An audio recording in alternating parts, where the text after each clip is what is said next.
नमस्कार किसान भाई, स्वागत है आपका आपके हमारे यूट्यूब चैनल एग्री ज्ञान गुरु में। किसान भाइयों, आज की जो हमारी वीडियो है बहुत ही अच्छी जानकारी वाली है। किसान भाइयों, जैसे कि आप सब लोगों को पता है, इस समय गेहूं का जो है समय चल रहा है और गेहूं की फसल में किसान भाइयों इस समय हमारे जो किसान भाई हैं सबसे जो जरूरी कार्य है वो कल्लों को बढ़ाने का कर रहे हैं, ताकि ऐसी खाद का प्रयोग करें जिससे कि हमारे कल्ले अच्छे खासे बढ़ जाएं। किसान भाइयों, हम जानकारी देंगे कि अगर आप भी कल्ला बढ़ाना चाहते हैं तो आप कैसे एक ग्रोथ प्रमोटर का प्रयोग करके अच्छे कल्ले जो हैं अपनी फसल में बढ़ा सकते हैं। किसान भाइयों, कल्ले बढ़ाने के लिए हम जहाँ तरह तरह का प्रयोग करते हैं, बहुत सारी खाद उर्वरक डाल देते हैं, पर किसी भी ग्रोथ प्रमोटर का हम प्रयोग नहीं करते हैं। किसान भाइयों, आज का जो समय चल रहा है इसके साथ ग्रोथ प्रमोटरों का प्रयोग करना भी ज़रूरी होगा।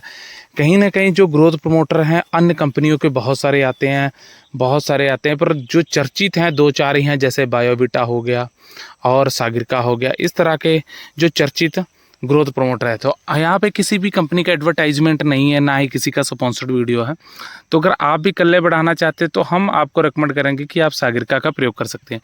सागरिका के प्रयोग से कैसे कल्ले अच्छे बढ़ेंगे? किसान भाइयों, सबसे पहले आपको करना क्या होगा कि आपको अपने खेत में ये ध्यान देना है कि हमारी फसल कितने दिन की हो गई है। अगर किसान भाइयों आपकी पहली सिंचाई हो चुकी है 25 दिन के बाद, तो आप सागरिका का प्रयोग कभी भी कर सकते हैं। आप पहली सिंचाई भी कर सकते हैं, दूसरी सिंचाई भी कर सकते हैं। पहली सिंचाई हो चुकी है तो इस समय आप सागरिका का प्रयोग कर दीजिए। सागरिका दानेदार आती है और एक लिक्विड आती है, दोनों में से किसी का भी प्रयोग कर सकते हैं, चाहे दानेदार कर ले चाहे लिक्विड। दानेदार का अगर प्रयोग करते हैं तो किसान भाइयों 8 से 10 किलो आपको प्रति एकड़ के हिसाब से जो है सागरिका डालनी है। वैसे कहने को तो 10 किलो बोला जाता है, पर आप तकरीबन 8 किलो प्रति एकड़ आप प्रयोग कर सकते हैं। इसके साथ अगर आप यूरिया लेना चाहते हैं तो यूरिया का भी प्रयोग कर सकते हैं। यूरिया के साथ मिलाकर आप सागरिका दानेदार को आप 8 किलो प्रति एकड़ के हिसाब से डाल सकते हैं।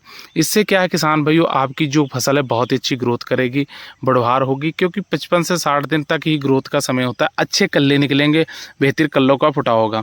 अगर आप लिक्विड का डालना चाहते हैं सागरिका, तो आप लिक्विड 200 ml या 250 ml 150 लीटर पानी में घोल बनाकर प्रति एकड़ के हिसाब से स्प्रे कर सकते हैं। आप दानेदार या लिक्विड में से किसी एक को चुन सकते हैं और इसका प्रयोग करके अच्छे कल्ले जो हैं बढ़ा सकते हैं। तो किसान भाइयों, उम्मीद करते हैं हमारे द्वारा दी गई जानकारी संतुष्ट होंगे। जानकारी अच्छी लगी तो वीडियो लाइक कीजिए, शेयर कीजिए, चैनल को सब्सक्राइब करके पास वाली घंटी दबा लीजिए। धन्यवाद।